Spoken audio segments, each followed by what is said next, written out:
Olá, seja muito bem-vindo ao podcast Simplesmente Escute, do Instituto Simplesmente Amor. Esse é o nosso primeiro episódio e a gente trouxe aqui o Silvio Mica e a Júlia Mica para contar um pouco pra gente sobre a história desse instituto, como ele começou, como se desenvolveu e como estão as coisas agora. Bom, eu vou começar aqui então fazendo o primeiro bloco, desse podcast. Queria perguntar para vocês então, como que começou, o Instituto, qual que é a origem do Instituto, como que começou toda essa história? Vou começar respondendo porque começa antes comigo e depois com ele. Então, em 2016, eu entrei numa universidade pública e tinha a intenção de tentar retornar isso de alguma forma para a sociedade. E aí, junto com alguns colegas da faculdade, de outros cursos, inclusive, a gente começou a se mobilizar e a gente se organizou para levar sopa para moradores pessoas em situação de rua, uma vez ao mês. Só que aí a gente se juntou com um outro pessoal, uns conhecidos, que levavam toda semana, levavam lanches toda semana, para aprender como é que funcionava. E aí a gente levou isso em paralelo durante algum tempo.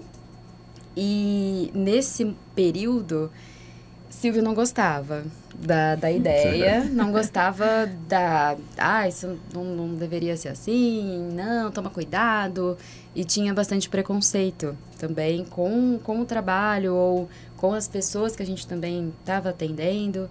E num dia, nessa entrega semanal, que a gente começou, eu comecei a ir todas as semanas, precisava de alguém para ir, para substituir, porque...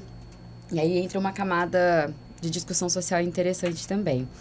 Éramos, em maioria, mulheres, e precisava de alguém, um homem, uma pessoa ali que, infelizmente, precisava dessa pessoa para poder conferir alguma segurança para a gente, porque mesmo quando a gente está num espaço de levar uma doação, mesmo que a gente esteja com ótimas intenções, às vezes essas dinâmicas sociais às vezes acabam deixando a mulher também em vulnerabilidade. Então, nesse momento, a gente precisava que o Silvio fosse. E ele foi. E foi horrível. Foi péssimo. Foi um baita de um arrependimento. Foi pior ele ter ido. Porque aí ele causou confusão. E aí era só para proteger, ele gerou mais estresse. Na semana seguinte ele estava lá de novo, foi horrível de novo, e foi assim por pelo menos uns 2 meses mais ou menos, até falar, olha, melhor você não vir, porque você tá mais atrapalhando que ajudando. Mas aí se tocou um tanto, e aí ele começou a se apaixonar com a coisa, e aí a gente foi tomando proporção. E aí as coisas caminharam muito rápido.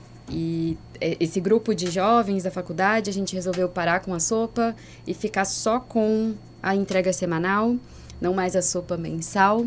E a gente se juntamos as forças, outro grupo veio somar, e aí a gente estava em muita gente, que era assim, 3 pessoas, de repente a gente tinha 20 na garagem de casa, e a coisa foi tomando proporção, e é o que é hoje.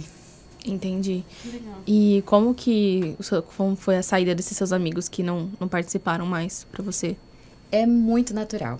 Assim, hoje a gente entende também que o trabalho voluntário ele é cíclico. Então, o voluntário, ele vem, ele cumpre aquilo que ele sente que tem que fazer aquilo, ele cumpre, de repente ele vai parando de ir naturalmente, ele está muito engajado.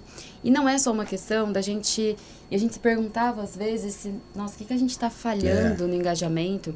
E, inclusive, no começo eu tinha uma preocupação maior com algumas questões sociais também no grupo de voluntários. Porque a gente tinha um grupo muito heterogêneo. Eram pessoas, assim, 40 mais, 50 mais, com uma visão de mundo muito diferente dos jovens 20 menos, que estavam compondo ali. E isso gerava um embate de visões de mundo mesmo. E eu sentia que isso estava afastando, ou pelo menos, se não afastando, tinha uma carga de violência com os voluntários. E então eu fui tomando cuidado e conversando com as pessoas. No momento eu mediava bastante, mas esses voluntários mais jovens, né, e mesmo os mais velhos, a gente não tem mais o mesmo grupo que começou. São poucas pessoas que são ainda as mesmas. Na diretoria ainda sim, mas os voluntários, eles são cíclicos. Eles vêm, engajam durante um tempo e depois vão. E aí, ai, nossa, que peso na consciência, eu não tô indo. Mas a coisa vai ficando natural, a gente entende que a coisa é cíclica. A gente pensa assim, né? Existem algumas coisas que a vida vai ensinando, né? Como eu falei assim, no começo eu tinha essas restrições, tudo. Aí você começa a fazer, você começa a pegar gosto da coisa, você vê o muito obrigado que você recebe desse pessoal, como eles começam a respeitar a gente. Quando a gente começou a entregar, as pessoas não tinham, assim, era um negócio muito embolado, né? Aí, como a gente trabalhei muito multinacional, coisa assim, tinha que ter algumas ordens, a gente começou a colocar a ordem, fazer fila, né? O pessoal não passar na fila, sabe? Aquelas coisas assim. O pessoal foi, quando a gente chegava, o pessoal já estava tudo organizado. A gente chegava, né? Então, foi com isso daí. E até chegar nesse ponto aí, o desgaste era grande, porque tinha mulheres, tinha coisa assim, o pessoal às vezes ia na fila com droga, bêbado, né, fazendo gracinha. Então eu tinha aquele negócio, eu tenho que proteger o nosso pessoal. E nisso eu me desgastava um pouco, né? Hoje não mais, hoje eu me sinto super à vontade, brinco com eles, né? Os cachorrinhos tá lá na frente, a gente brinca, sabe uma porção com o nome. E eu falo assim que é bem melhor você estar desse lado, né, do que você estar do outro lado. E a gente foi aprendendo a deixar o trabalho mais prático, né? Aí a gente foi entendendo esse negócio. Teve uma época aí que nós estávamos com... Teve um grupo de jovens ali, eclético, bem que idade eclética, nós estávamos com umas 50 pessoas. Eu falei, gente, o que é isso? A gente assustou, né? E aí tinha dia que a gente tava com 5, 6. A gente falou, onde que a gente está errando? Aí depois você vai entendendo. Aí eu comecei, na época, né? Falou, a gente tem que entender como funciona. Aí já tinha alguns grupos já começando. Falei, vamos conversar com esses grupos que a gente encontrava na rua, já pegava contato, tudo, vamos conversar. Eu vou fazer uma reunião com esse pessoal, né? Vamos fazer a reunião, a gente se encontrava, reunia. Vamos seguir essa linha aqui. Todo mundo, vamos tentar fazer fila, organizar. E aí a gente via daquele negócio do voluntário. Vocês perdem muito voluntário? A gente perde. Aí até na hora assim, vinha até uma música, né, que o mesmo trem da chegada é o mesmo trem da partida, né? Tem gente que vem, tem gente que vai para nunca mais voltar. Então, essas coisas assim, tipo, poxa vida, então para uns chegarem, alguns têm que sair. Sim. Né? A gente brinca, né, que dentro daquilo que a gente acredita, que nós somos muito malvadões, né? A gente é malvado, a gente não é bom, porque tem pessoa ali que nas expiações vai 1 ou 2 vezes, acabou a expiação dela, ela vai embora. Nós já estamos há 10 anos e a gente está lá, né? Quer dizer, a gente tem... Tá firme. Tá firme. Mas só que o Instituto, o ISA, foi tomando um tamanho, né? Que a gente não ficou só na entrega do alimento. Aí a gente foi para a cesta básica, a gente foi para kit de enxoval de bebê, na parte de hospitalaria, cadeiras de roda, né? A gente era chamado para fazer um monte de ações, e aí começou até a dar problema para mim em casa, porque eu comecei a abraçar tudo. Vamos abraçar, né? Eu trabalhava igual um maluco na empresa, tudo, e aquele tempo que eu tinha para casa era para o Instituto. A Júlia mesmo falava, eu perdi meu pai, né? Porque era só o Instituto e trabalho, né? Trabalhava de madrugada, tudo para ter tempo para o voluntariado. Entendi. Né? Hoje eu sei administrar bem melhor, mas deu trabalho. Deu trabalho. A gente tinha A gente fugiu um pouco da pergunta aí, mas é um ponto interessante da gente, às vezes... a gente tem uma relação familiar, sim, né? Meu pai e filha, mas a gente sempre conversou muito e a gente é muito antagônico, assim, porque a gente é muito igual também. E no comportamento, mas as opiniões são muito diferentes. E aí a gente percebeu que num certo ponto não era mais pai e filha, era presidente e tesoureira. E aí eu ia lá, oi pai, tudo bem? Então eu quero um conselho. Então, mas aí sabe aquela compra? Será que não dá pra gente? Aí eu não tinha pai, né? E chegou num ponto crítico até a gente conseguir realmente estabelecer alguns limites, né? Isso continua, o ser humano, a gente é múltiplo e não dá pra gente dividir em caixinhas. Agora é só ONG, agora é só coisa de casa.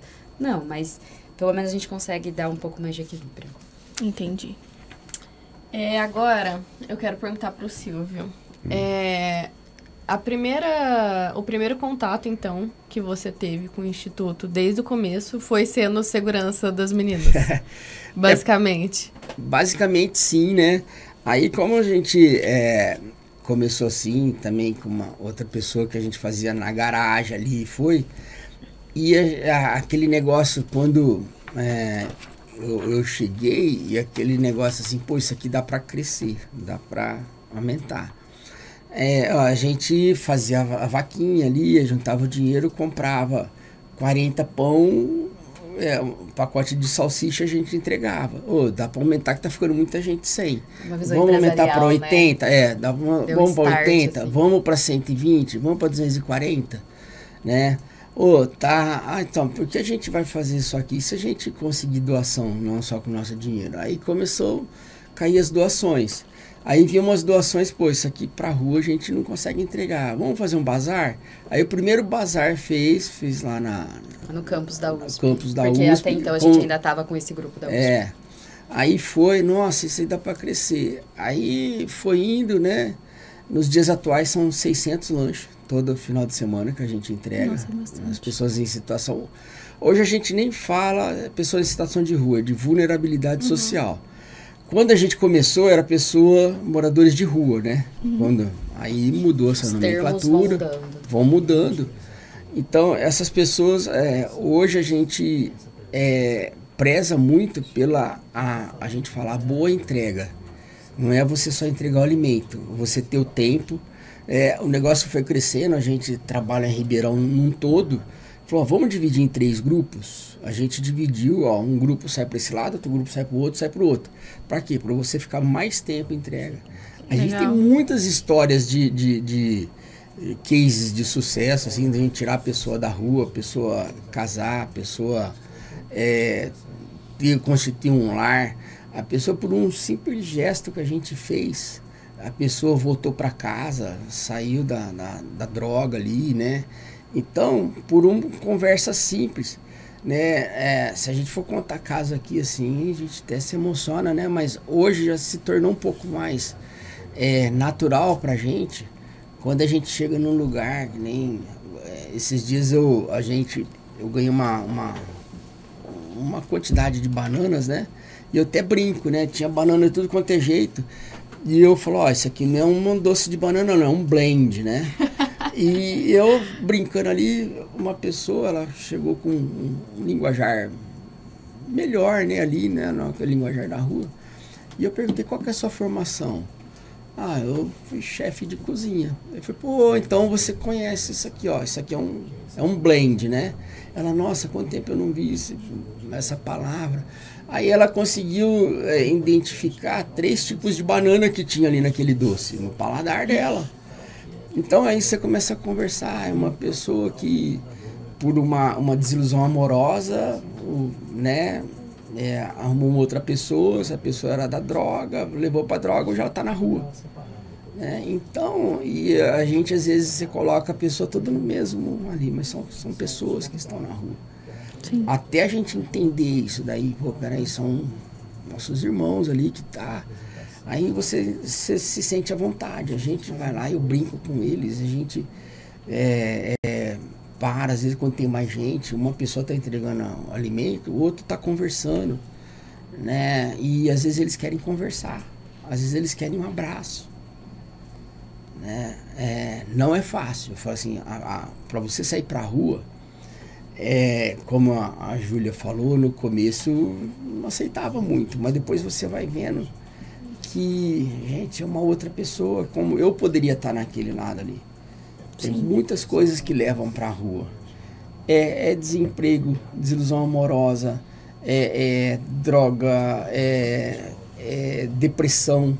Sim. Né? Então, um monte de coisas. São pessoas ali, você vai encontrar profissionais bons ali, que por algumas coisas foram pra rua. A gente já encontrou professor, advogado, engenheiro. Um dia a Júlia estava conversando em inglês com uma outra colega dela lá. Um cara começou a conversar em inglês com ela. O cara já tinha morado fora do país. Um monte de coisa assim. Ali foi pra droga. Foi pra rua. Então aí você fala, nossa, peraí, é um ser igual a gente. Com algumas opções. Se a gente for discutir sobre política pública também, o que leva muita gente pra rua, né? Há pessoas que às vezes por um tempo ela não teve a oportunidade de estudar porque está numa fazenda, está numa coisa assim, se mecaniza lá, ela não consegue acompanhar, ela veio para os grandes centros, esse grande centro não conseguiu, vai para a rua. Então a gente começa a entender que essas pessoas invisíveis são seres humanos, né? Sim. Você acredita que é isso que te motiva, assim, para continuar seguindo? Porque Sim. essa questão da escuta, né? Eu acho que isso é o principal, eu digo, em relação a sentimento. Porque eu acho que muita gente olha para a questão de um instituto, de uma ONG que seja, só pelo simples, lógico que tem o gesto de você ir levar uma comida, fazer uma doação, mas eu acho que muita gente também esquece dessa parte humana, né? De ter mais empatia na escuta, que as pessoas estão querendo conversar, estão querendo, às vezes, desabafar. Às vezes isso vai fazer mais a diferença. Que é a principal. É. Eu falo assim que a gente, às vezes, né, se reúne em algum local, vamos fazer um churrasco. Você não vai pela carne, você vai pelo grupo de amigos. Pela companhia. Uhum. Pela companhia, né? A gente tem um hábito de reunir, então a gente inventa qualquer coisa. Aniversário de um cachorro ali, a gente se reúne. Mas então, hoje a gente viu que o lanche, ele é bom. Essas pessoas não têm um acesso a um alimento. Mas ele é uma parte desse trabalho, né? De você conversar, de você... a gente às vezes leva música para esse pessoal, você dá um violão para eles, você dá uma coisa assim, esses caras tocam ali, e você começa a contar com eles, e você bate palma para eles, né? Os caras, nossa, né? Eu falo assim, por 1 hora ali, 40 minutos, eles voltaram a ser gente. Se sentirem pessoas vistas de novo. Teve uma vez, teve um carro que teve um problema ali no mecânico lá, uma pessoa estava entregando com a gente, um cara que era mecânico arrumou lá assim, né, mexeu ali, o carro pegou de novo. Vamos bater uma salva de palma pra ele. O cara, né? Eu falo, de repente, nossa, eu fui visto, né? Sim. Então, é simples. Só que a gente, na correria do dia a dia, a gente esquece disso. E eu já fui muito, eu não falo nem 220, eu era 440, né? A gente esquece até da gente, né? Às vezes. Nossa, né, Júlia? Pra quem tem burnout, viu? Eu tenho burnout. Então, a gente vê, poxa, como que é bom você escutar. Um abraço. Hoje eu falo com o advento do celular, algumas coisas, você tá aqui, às vezes a pessoa tá ali, você tá no celular ali, né? Você esquece do tete a tete. Se vocês saírem aí num grupo de jovens, vamos colocar o celular numa caixinha aqui, foi da abstinência, né? Treme. Mas só que isso é uma coisa pra gente, pro ser humano exercitar, o ouvir, o conversar, rir das próprias coisas da gente, né? Hoje a gente aprendeu a aceitar as nossas limitações e leva numa boa dando risada, né? Então isso é legal. E na hora que você vai com essas pessoas invisíveis, uma pessoa que está passando na rua ali, você fala bom dia, boa tarde, né? Ela, nossa, ele me viu. Né? E normalmente a gente está de cabeça baixa hoje, às vezes com fone de ouvido. Você está no celular, né? E às vezes se passa uma moça, uma senhora, você fala bom dia, boa tarde, ela, nossa, né? Já assusta. E não era para ser assim, né? E o ser humano tá ficando frio. Sim. Mas cabe a gente, quando você começa a entender isso, falar, deixa eu ligar esse calorzinho disso, né? Alguém tem que virar. Eu falo um pouco demais, viu, gente? Eu quero problematizar a fala aqui. Mas é muito simples, né? Mas o mesmo motivo que mantém ele aquecido para continuar indo, que é essa relação com as pessoas que se estabelece ali, foi o motivo que me afastou da entrega direta, de ir pra rua e entregar e me conectar com as pessoas. Porque, como eu tava falando no começo, né? Acho que por mais existe uma dinâmica de entregar, de estar ali disposta, mas de fato sempre, o que sempre teve por trás de tudo é poder ir e conectar com essas pessoas. E em vários momentos acontecia em relação às meninas, as mulheres, as meninas que estavam ali e sofrerem assédio. E aí o assédio me afastou da rua, porque eu estava recolhendo o lixo, que também isso era uma coisa que a gente conseguiu mudar também. As pessoas jogavam lixo em qualquer lugar, então a gente tinha que sair catando lixo e tal. Isso foi um problema com a prefeitura também. Mas aí, catando lixo, eu não podia ir até a esquina fazer o trabalho ali de recolher, porque já era perigoso. E mesmo conversando com as pessoas, eu achava que eu tava ali conversando e parecia que eu tava dando corda, sabe? Essa coisa assim, E aí começa a ir para um outro caminho que não é um caminho saudável para a mulher. Não pode ser simpática demais. Esse é um ponto. Então, isso me assustava. Tipo, pô, eu tô aqui, tô doando meu tempo, tô doando minha atenção. Eu quero conversar, eu quero me conectar com essas pessoas, não só por elas, por mim também, porque isso me faz bem. Não pela caridade, mas porque eu tenho que aprender com essas pessoas também, etc. Mas aí, rompia. Entre esse ponto difícil.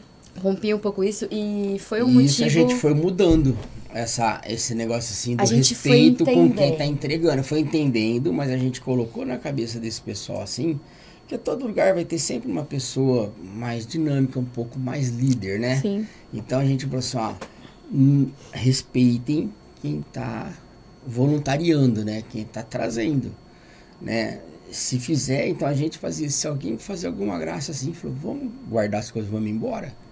Né? Então, e isso a gente foi conversando com outros grupos, falou, olha, começou a dar trabalho, gente, fecha tudo e vai embora. Porque um monte de gente vai ficar sem, tá, mas da próxima semana, esse que fez gracinha não vai fazer mais a gracinha. Sim. Ele vai respeitar quem tá doando o seu tempo, quem tá ali. E eu sempre falei, a pessoa, eu quero, não sei o que lá, falou, você tem todo o direito de não estar na fila, né? A escolha é sua. A escolha é sua. Porque se a gente começou esse trabalho, por exemplo, no sábado, 9 horas da manhã, a gente começava a fazer para entregar às 6 da tarde. Aí a pessoa queria furar uma fila, queria fazer graça ali, porque no meio de um monte de gente o cara cresce. A gente fazia esse pessoal falou, menos. Né? Então, nesse período que a gente começou, a gente teve uns 2 anos por aí, até equilibrar, né? Até equilibrar. Hoje a gente leva grupo de escoteiros com a gente, leva jovens, crianças com a gente. Também. Criança de 7, 8 anos vai com a gente na entrega. E é seguro, é ótimo. É seguro porque hoje a gente conseguiu colocar. Nós temos a nossa cor amarela ali que a gente vai. Na época a gente escolheu essa cor pra gente visualizar quem que tava com a gente vai o colete. E eu falei assim, tem que ser sempre aquele mais Já eu sou o gordinho bravo ali. Né?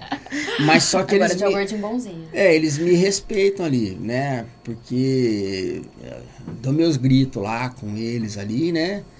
Com os cachorrinhos também e tal. Aí fica aquele negócio tranquilo, né? E se eu vejo alguém usando alguma droga, alguma coisa assim, ao respeito, né? O pessoal já, opa, desculpa. Já para. Né? Uma coisa que a gente esqueceu de perguntar, inclusive, é qual que é a área de atuação de vocês dentro do Instituto?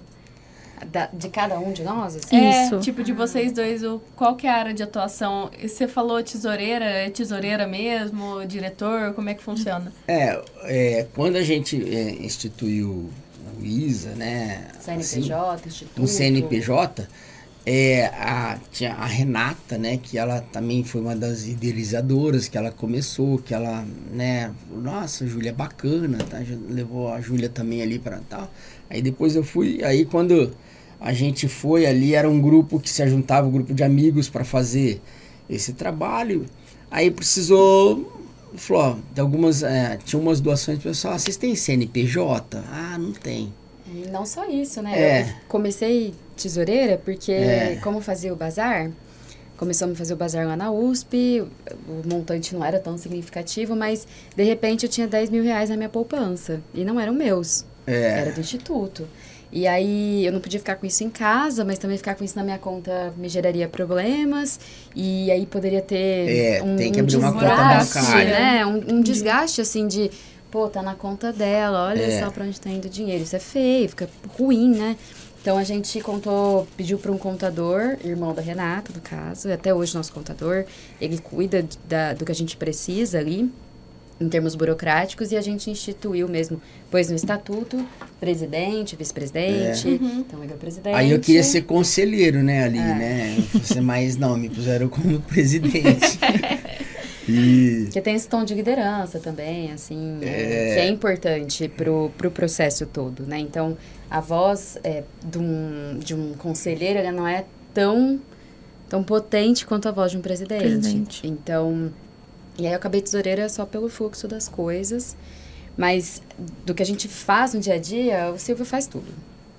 Tudo, de buscar a doação, a levar uma doação. Por isso o burnout. Ele teve um burnout, mas então, foi aí que eu intervi também, porque ele teve um burnout na multinacional que ele trabalhava. Aposentado já, trabalhando, teve o burnout. E aí, a ONG no meio, né, passando por isso. A ONG me salvou. Aí a ONG ajudou a puxar ele e tudo mais. Aí ele começou a levar o Instituto do mesmo jeito que ele levava o trabalho na multinacional. Aí ia ter um burnout de novo, né? E aí a gente deu E aí a minha mãe, no caso a esposa dele, então também ela começou a ter sinais de burnout. Porque aí ele depositava nela toda essa dinâmica também. E aí parecia uma dinâmica patronal. E isso não era interessante. Não. Então, a gente começou a estabelecer um pouco mais de limite. Mas aí, hoje em dia, eu cuido da parte burocrática, o backstage. Então, eu cuido das contas, cuido de algumas ações, de algumas compras, coordenar algumas ações e também ser... Antes, se eu era a mocinha fofinha, bonitinha, hoje eu sou a chata, trocaram os lados. A brava. Então, a gente sempre teve um pouco da dinâmica do bad cop, good cop. Uhum. Né? Então, ele é o policial, começou o policial mal, eu a policial boazinha, e aí a gente inverteu. E hoje ele fica falando, não, ela é brava, cuidado com ela, ela é brava. Mas pra ele poder ter a liberdade de ser mais amoroso e mais aberto e propositivo de um jeito positivo, eu precisei ter esse papel. Mas para isso eu também me afastei de uma ação mais direta. Para não ter outros problemas ali também. Então, entendi. A dinâmica perpassa isso. Hoje essa dinâmica, a gente teve que aprender, né? Estudar, conversar. O trabalho hoje do instituto, né? De qualquer instituto, ele começa quando o voluntário chega. Né? Por que você foi lá? Né? A gente, nós somos um grupo ecumênico, né? Que a gente não comentou isso aqui. São diversas religiões ali, é um grupo de amigos que se reuniu para fazer a caridade. E ali a gente começa a ver que quem chega numa instituição, ela chega também por algum motivo. Como a gente é um grupo aberto ali, a gente fala assim, não somos candidato a anjo, a gente brinca, a gente dá risada, a gente toma cerveja, sabe? Não tem essa coisa assim, né, não. E talvez por isso dura todo esse tempo assim, a gente ter a liberdade. E a gente, nessa liderança, a gente tem que tomar muito cuidado, porque você não remunera, são voluntários. E ali você tem que ter um bom tato. E essa pessoa chega lá, nós temos casos de pessoas que perdeu ente querido, que se ocupar com alguma coisa, a pessoa aposenta, quer fazer alguma coisa, o jovem quer conhecer, tem pessoas que têm o dom da caridade, tem outro. Então são diversas personalidades e situações que essa pessoa chega. Então hoje cabe a gente fazer esse paralelo da instituição, de você preparar as coisas, e no dia do trabalho você ficar só na retaguarda. Sim. Deixa o pessoal trabalhar. Eu tinha uma época aí que eu não conseguia, eu queria fazer tudo. Chegava falando, poxa vida, eu tenho que dar oportunidade dos outros trabalhar. Eu jogava nas 11 e os voluntários estavam tipo, eu faço o quê então, né? Então hoje já não, eu falei, eu faço até aqui, mas daqui deixa eu dar trabalho pro saber pessoal. Demandar, né? Uhum. Então hoje já, né, nós temos, por exemplo, o Varal Solidário que a gente tem, aí você já delegou, você toma conta disso. A parte de cama, mesa e banho ali, que separa as roupas, aí é um grupo que faz. A parte de separação das roupas, que tem a roupa quando vai para a rua, o pessoal prefere uma roupa mais escura, o pessoal das ruas. Porque eles se sujam, sentam no chão e tal. Então tem as meninas que separam a roupa melhor, a triagem vai para o bazar, né? A outras vai para a comunidade. E depois a gente redoa também para outras entidades. E tudo isso daí a gente foi aprendendo e a gente foi aprendendo a delegar. Agora tem pessoas que vão lá só fazer a triagem, elas não gostam de ir para a rua, não gostam de fazer o trabalho, a confecção dos lanches, né? Então a gente foi, tem que administrar isso. E a gente foi aprendendo a administrar, foi soltando... Descentralizar. Descentralizou a coisa. Você faz isso, você faz aquilo. Você pode tomar conta disso? Você toma conta dos descartáveis, que a gente usa, descartáveis, coisas assim. Tá bom. Aí você dá aquela responsabilidade, esse voluntário fica por mais tempo. Entendi. Né? Uma tática de fidelização. A pessoa sente assim, responsável não só pela caridade, mas pela responsabilidade que ela sente que, nossa, eu sou importante aqui, que bom, hein? E aí ela sente também a liberdade, bom, o que eu posso fazer aqui? E não aquilo que, olha, você vai fazer tal coisa. Não, o que você gostaria de fazer aqui? E dá liberdade para essas pessoas fazerem e serem quem elas são, quem elas podem ser. Isso é muito legal. Então, a ideia foi bom para ninguém ter burnout, a gente voltar a ter família e essas pessoas se sentirem à vontade, todo mundo ali. A gente tem que ser uma coisa horizontal, tem que ter uma hierarquia, digamos assim, por uma finalidade burocrática. Na hora de assinar alguma coisa, tem que ter alguém Precisa. ali. Eu brinco assim que quem... descentralizar, é horizontal. Tem que ter alguém para ser preso, né? No caso, eu sou o cara só. Entendi. A gente brinca ali. Não, mas eu tenho hora que o pessoal, Silvio, o que a gente pode fazer aqui? O que você acha que tem que fazer? Pode fazer. Né? Então, essa coisa assim, aí você vê a pessoa pega o carinho pelo instituto, ela vê o resultado lá na frente, né? É o pertencimento, é o cuidado. Então a pessoa sente-se pertencente, dona daquilo também. Gera identificação, né? Exato.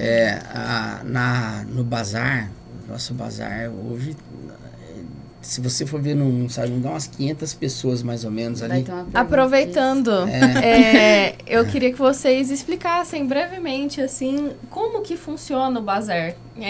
Para as pessoas, inclusive, se você quiser participar, enfim, como que funciona tanto para, às vezes, doação de roupa, voluntariado, como que é lá no dia, geralmente, só para as pessoas entenderem, assim.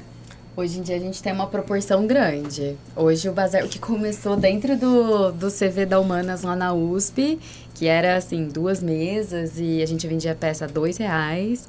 Hoje a gente tem uma estrutura de bazar.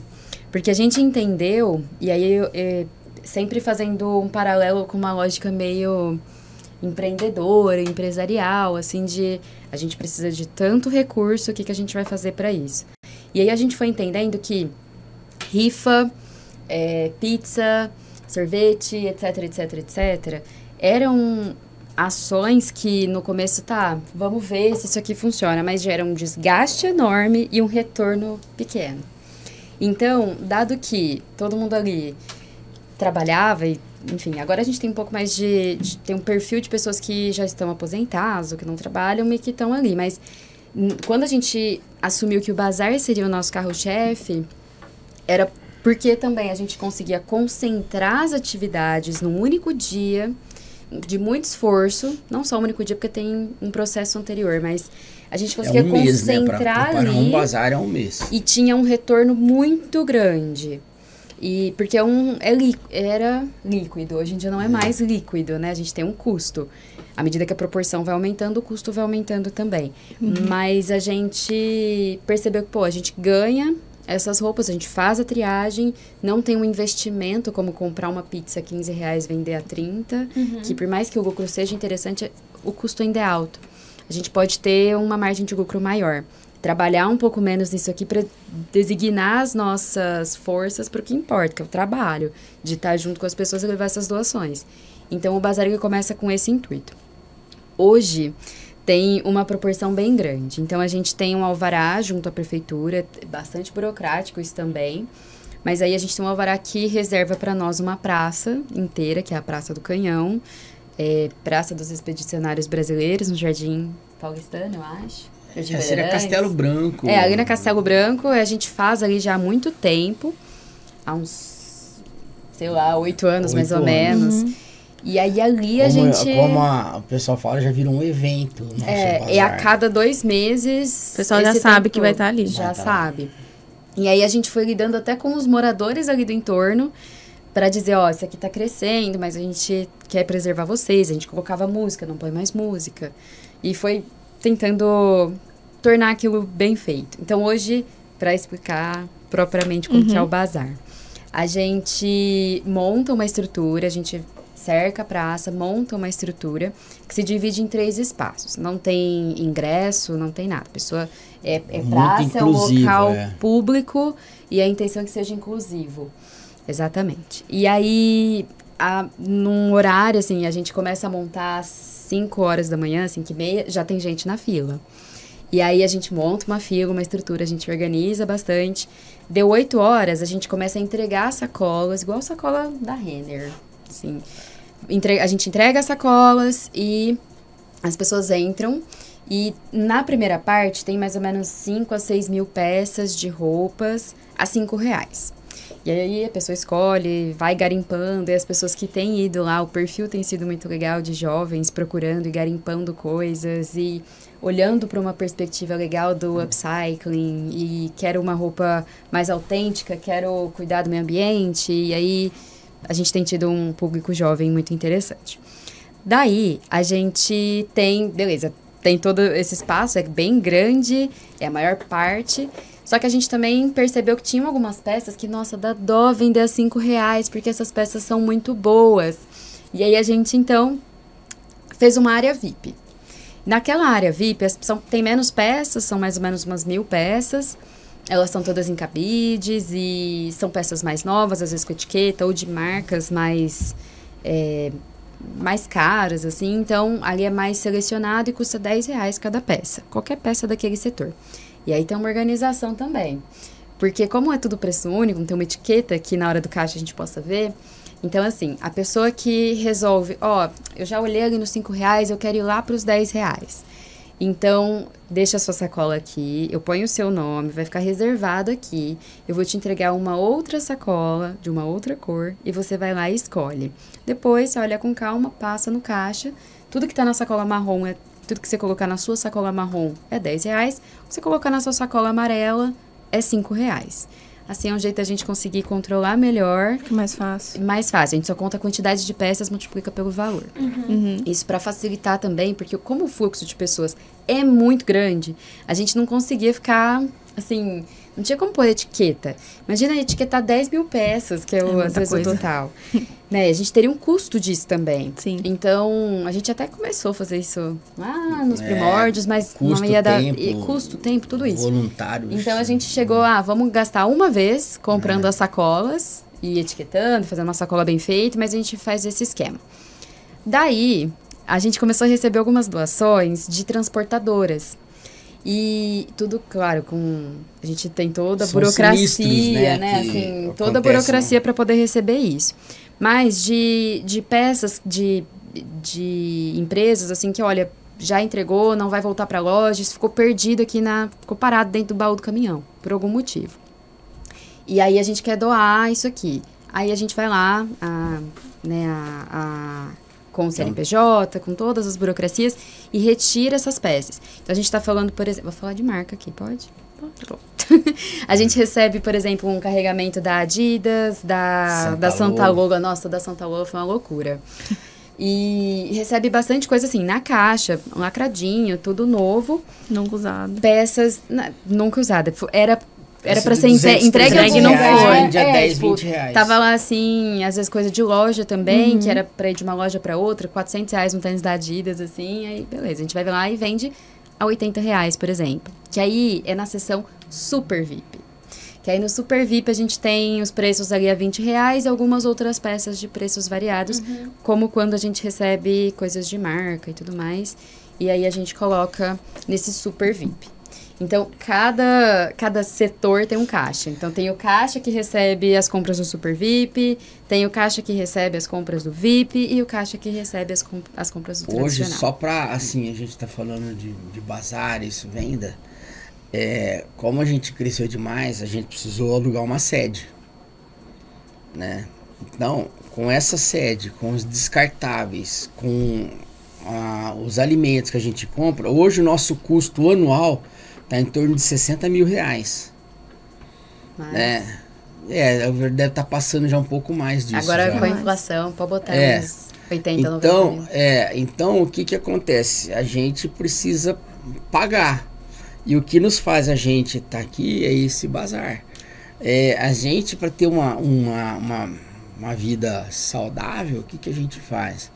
Lá atrás a gente conseguiu fazer um esquema que a gente paga o nosso aluguel a cada 6 meses. Né? Então, por quê? Pra gente não é todo mês ficar passando essa sacolinha. Porque isso aí gera um desgaste muito grande. Não sabia se vai conseguir pagar o aluguel. Nossa, você vai pagar. Aí o que foi? A gente já junta um dinheiro com um bazar. Pagamos que nem nosso aluguel hoje, ele tá pago até junho. Só que os bazares que a gente está fazendo agora, já para juntar, para pagar de julho a dezembro. Então aí depois, entre de julho a dezembro, a gente já está juntando dinheiro para pagar de janeiro a junho. Mas quer dizer, com uma margem, com uma segurança que faz a gente fazer esse trabalho com mais tranquilo.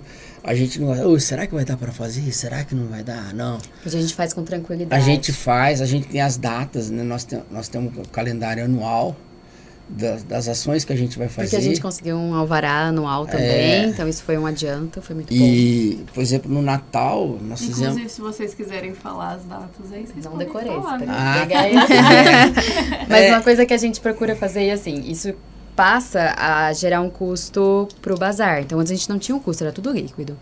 Hoje a gente tem um custo. Hoje... A sacola custa R$2, uma sacola, gente, assim... São muitas. Mas sacola, assim, as sacolas grandes, assim, tem um custo que a gente não imaginava, que, tem tanto custo assim.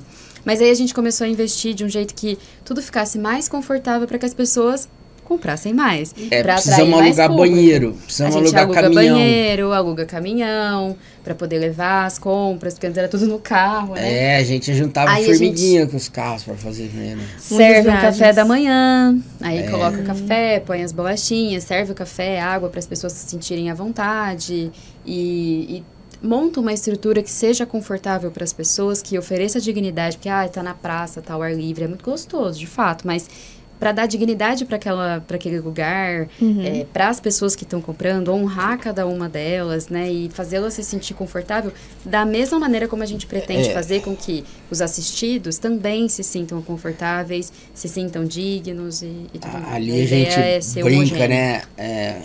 Umas citações assim, não sei como é que tá nosso tempo aí.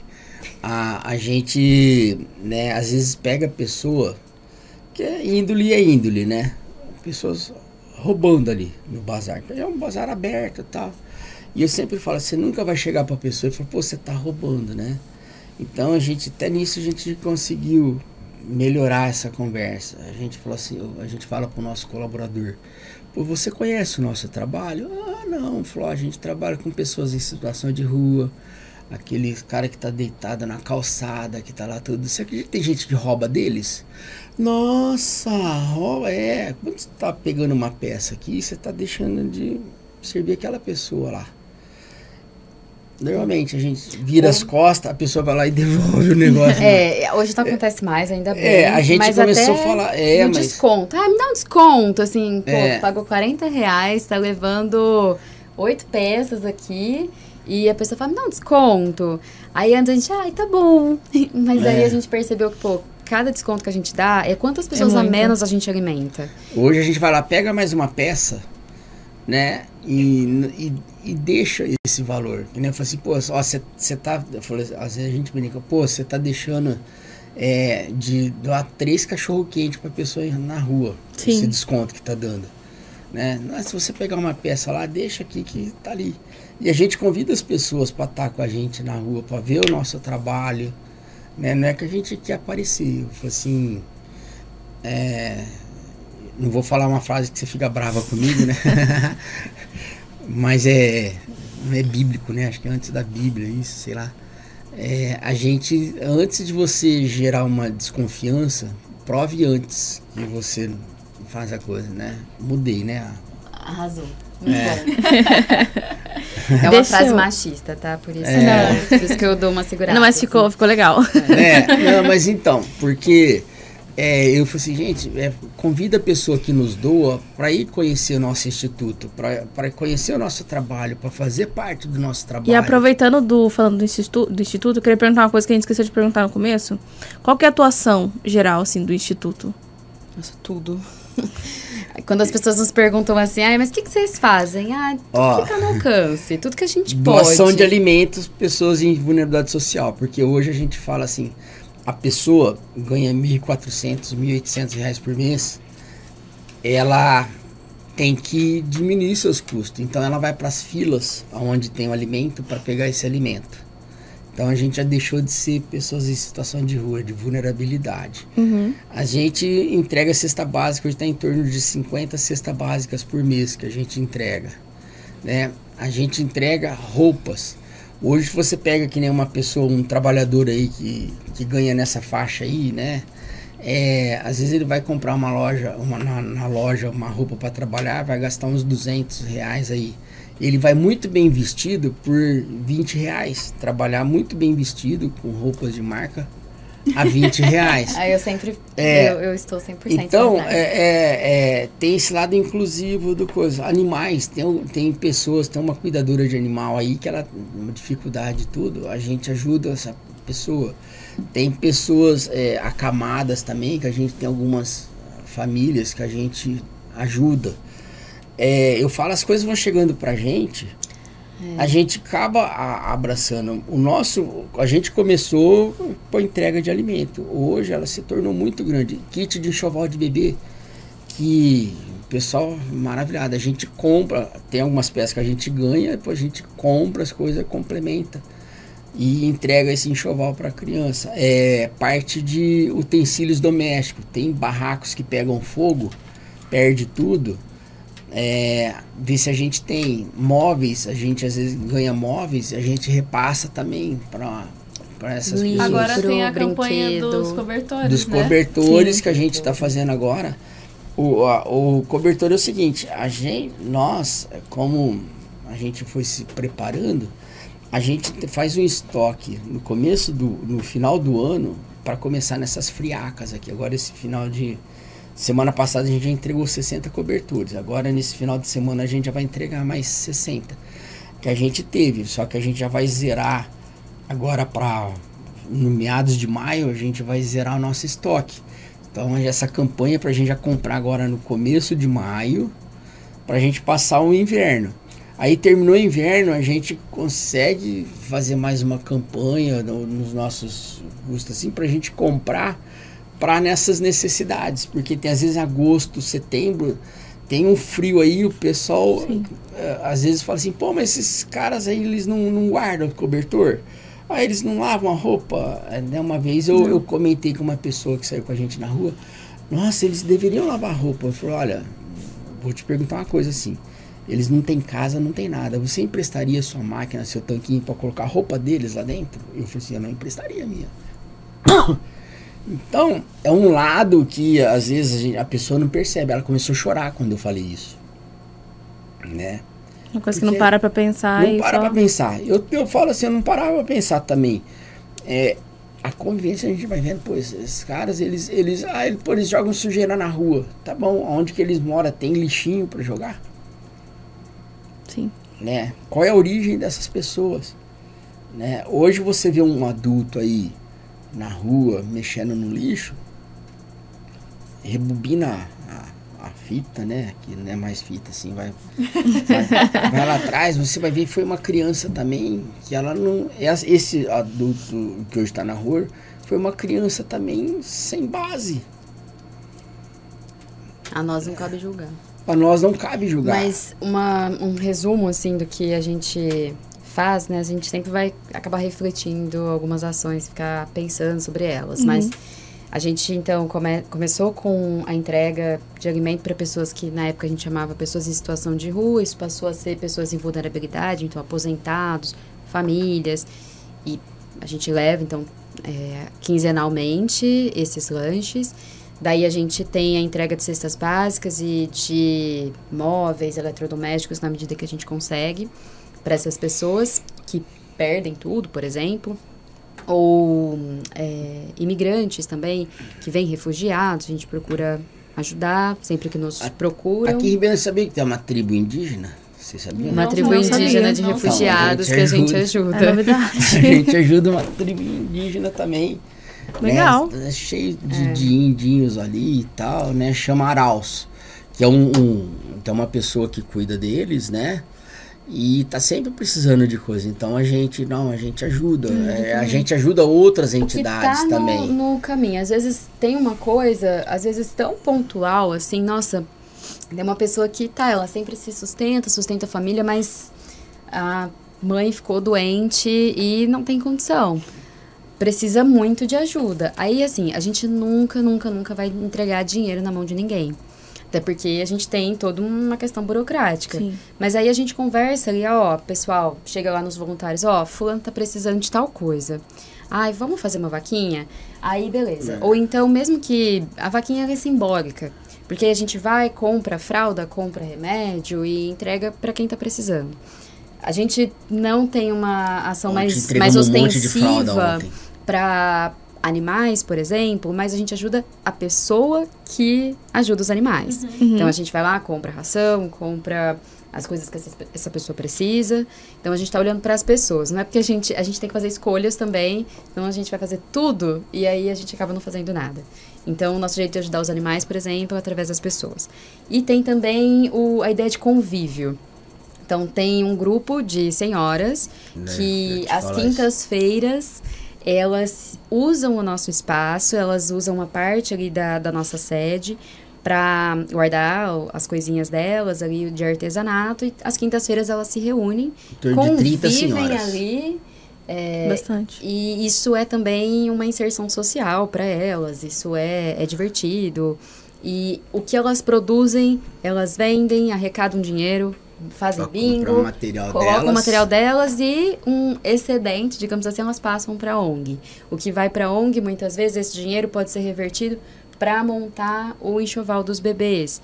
Então, na medida do que chega para nós, o que está no nosso alcance, o que a gente delibera que aquilo é uma possibilidade de doar, acho que a partir de hoje elas vão começar a fazer toucas. Pro frio. com frio. Então, esse dinheiro a gente compra lã, coisa assim, né?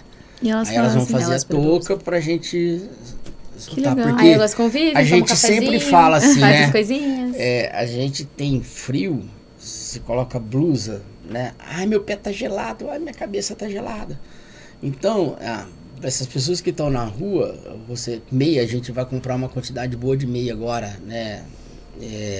Você tem que esquentar as terminações também. Por exemplo, na comida, você tem que colocar um pouco mais de tempero, de pimenta. Quando a gente faz chocolate quente, né? Eu gosto de cozinhar ali a parte também que cabe a mim ali no instituto. No chocolate eu coloco a pimenta. Conhaque, às vezes para ajudar a esquentar. Coloca canela, coisa assim, que são termogênicas e vai esquentar isso, pessoal. No nosso molho, a gente coloca muita coisa ali. Tem às vezes maçã batida, cenoura batida, que é pra dar, às vezes Neston, coloca coisas assim pra dar sustância. Pra dar sustância, pra dar uma boa nutrição. Alho, você tem que colocar bastante alho também, porque ele é um anti-inflamatório, né? Então, você tem que ir aprendendo, né? Não basta você, faz então, assim. isso que eu ia falar, porque eu acho que as pessoas, elas olham como se fosse algo muito simples, né? Tipo, só vamos fazer a comida aqui, tá bom. E agora vocês falando até no quesito de como preparar cada alimento e sazonal, né? Pra cada estação do ano. Tá muito calor, então provavelmente não vai colocar muita pimenta, enfim. Ainda mais em Ribeirão, que faz muito calor. Pensa que é só mas lá agora que tá um pouquinho mais frio, não, tem que caprichar no ver tempero uma coisa pra assim deixar que mais quente. eles pedem demais. Líquido, água, suco. A gente leva suco, né? Leva bastante suco e leva água. Porque você fala assim, às vezes a pessoa parar na frente da sua casa, você dá um copo d'água. Essas pessoas às vezes não tem lugar para beber água. Então a gente leva as garrafas, leva coisa de água, né? A água é muito importante. E que nem você falou, Ribeirão, um calor desse, você tá com a garrafinha toda assim, esse pessoal às vezes não tem o acesso fácil. E eles queimam, né? Eles estão andando, estão mexendo pra lá, não estão paradinhos. Umas coisas assim... A gente tenta olhar como é um trabalho mais longevo, assim, a gente tenta olhar então, como ele estava comentando sobre essa reunião com as outras entidades, né? Então a gente tenta trabalhar de uma maneira mais organizada, de um jeito que todas trabalhem em prol da mesma causa, não só de entregar, mas entregar de um jeito padronizado também, minimamente padronizado. Todo mundo põe seu esforço, cada um numa entidade diferente, mas de um jeito que realmente ajude essas pessoas no âmago do seu ser. Então, desde conversar, alimentar a alma, mas alimentar também o corpo de um jeito mais nutritivo. Então, a gente teve discussões, tipo, a salsicha não é muito saudável, mas dados os custos e preparo, ainda é o que a gente pode levar. É a melhor opção dentro disso. Por enquanto, é isso. Mas a gente tem mudado para proteína de soja texturizada, porque aí também a gente foge da carne, que também... a gente também tem que tomar cuidado para isso não estragar. Porque imagina a gente entrega uma coisa, alguém passa mal porque estava estragado. Então a gente também tem que se resguardar disso. E nós temos esse hábito, disso, né? Assim, quando a gente está preparando, oferecer para os colaboradores comer. Eles comem, quer dizer, a gente serve aquilo que a gente come. Com todo carinho, com todo carinho, tudo. Dignidade. A gente ali, né? Somos um grupo ecumênico, a gente energiza esse alimento que é importante, né? Ter essa parte ali no meio, a gente para a ação ali, vamos energizar esse alimento aqui tudo. Isso é importante. Sim. Né? Esse lado humano, coisa assim, todo mundo se respeita ali e isso faz muita diferença. Com certeza. Né? Com certeza. Então, é por isso que a gente faz um ambiente alegre, a gente não faz aquele ambiente ali da pessoa cansada de fazer com alegria para poder dar pra pessoa. E a gente ali brinca com a gente, ali tem sempre um tira-sarro um no outro ali, para ficar aquele ambiente, o pessoal sorrindo, leve. A gente leva, tem uma coisa que eu faço também, né? A gente compra, por exemplo, compra abóbora, compra banana, essas coisas assim, faz o doce. esse doce. Ou pega na roça, né? A É, gente vai ganha na da roça. roça. Porque eu vou num assentamento, a gente vai ajudar no assentamento. Leva a doação, chega com doação. Aí, eles querem, que nem nós fizemos sábado agora, nós levamos lanche, levamos caldo de mandioca. Esse pessoal adorou. E foi uma doação que a gente ganhou de uma família de um assentamento. Que vai lá, eles querem que a gente traz tudo. Que legal. Né? Então, e aí a gente prova, né? Mostra a foto do pessoal comendo, eles ficam maravilhados que eles estão ajudando também. Feliz de fazer parte daquilo, né? Nós temos uma família em Guaraci, que eu sempre, às vezes, vou pra lá. Eles plantam abóbora no meio do mato, cara. Né? E lá ele lota o carro de abóbora e as laranjas. Né? Eu trago pra cá, entrego na rua, mando a foto, as coisas assim, a fila do pessoal. A gente ajuda essas e ele é um pessoas que estão cara mais super isoladas, simples, é um cara que ele retornam é um cara analfabeto, tem duas crianças, a mãe foi embora, mandou dar as crianças, ele resolveu criar essas crianças no meio do mato, lá. E ele, eu vejo muito amor ali, eu tenho muita, como fala, Júlia, carinho por essas crianças, né? A gente tá vendo crescer. E ele, o dia que eu mostrei pra ele ali a foto das abóboras que ele fez na marmita ali, ele chorou. Ele pensou que nunca ia ajudar alguém, né? Pelo gesto que ele deu. Então é uma coisa assim, eu podia pegar essa abóbora, colocar na marmita, só não. Que a gente fez e mostrou, olha aí, né? Agora, para encerrar aqui, na verdade, antes disso, eu quero convidar todo mundo que está assistindo para conhecer o Instagram deles, que é Simplesmente Amor RP. Lá vocês vão ficar sabendo de todas as ações, de como fazer as doações, como vocês podem ser voluntariados. Então, acompanhem eles, sigam nas redes sociais. Qualquer dúvida também tem o link de WhatsApp, também pode mandar mensagem para eles. E eu queria pedir para cada um de vocês uma frase para resumir, assim, né, o Instituto, o que vocês fazem, a frase que vocês sentirem no coração, uma mensagem que vocês queiram passar. A caridade sem amor é morta. Forte. É isso. Ai, nossa, eu acho que é difícil, mas eu tenho uma que sempre me toca, que não é minha. Eu não sei exatamente quem é que falou, mas sempre me ocorre, né? A caridade é o único tesouro que cresce na medida que você consegue dividi-lo, né? Você divide, ele se multiplica. Então, gosto dessa ideia. Muito bonito. Inclusive, a gente tem um material que a gente tem essa frase aí, né? A caridade é a única coisa que você divide e ela aumenta. Então, eu falo assim, é muito bom, gente. É muito gratificante. É só começar. Outra coisa assim, para terminar, né? Juro que é para terminar.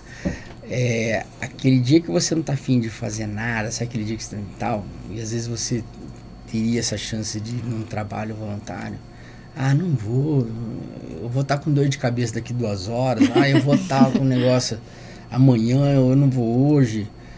Vá, esse dia que você vai aprender, é esse dia que te vai dar energia para você fazer outras coisas. É tipo ir na academia, assim. É isso que eu ia falar. Então. É tipo ir na academia, que você sabe que, uma preguiça, né? Vou ter que me vestir, ter que ir lá, né? No dia que menos quer é o dia que você mais consegue desenvolver. Exatamente, porque é aquele dia que depois, a hora que acabar, você vai falar, nossa, ainda bem que eu vim, tô me sentindo tão bem agora. E é o dia que você acaba aprendendo muito também, dia que você sente que, nossa, ainda bem, é isso. Então, tem um pouco dessa lógica. A gente quer e sabe que aquilo é bom pra gente, e às vezes a gente fica meio com preguiça de ir, mas vale muito a pena. Bom, esse foi o primeiro episódio do podcast Simplesmente Escute, do Isa. Então, aqui, quem quiser acompanhar pelas redes sociais, a gente já disse aqui, e até a próxima.